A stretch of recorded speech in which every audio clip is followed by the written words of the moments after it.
Next tip is all about starting position. Now, optimal starting position is all to do with the level of your hips.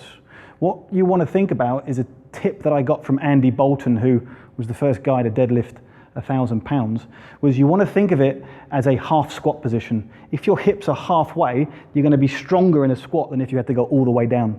So when we go and grip the bar, we don't want hips too low. If your hips are too low, what will happen is as you lift, you roll forward, pressure goes onto the posterior chain. It's going to minimize the amount of quad recruitment as you move through.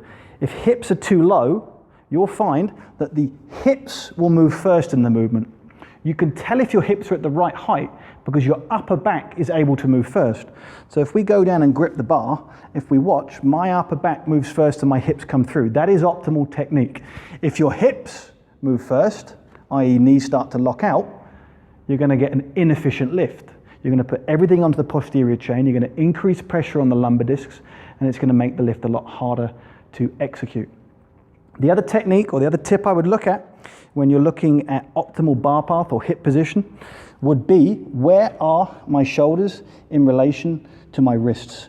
I would recommend, as optimal as you can, would be shoulder would be over the wrist. A lot of people, again, are in front. That's going to make you lift your hips first instead of your upper back. So we're going to go down, hips in a semi-squat position, and my shoulders are going to be right above my wrist, so I can lift in a nice, efficient line.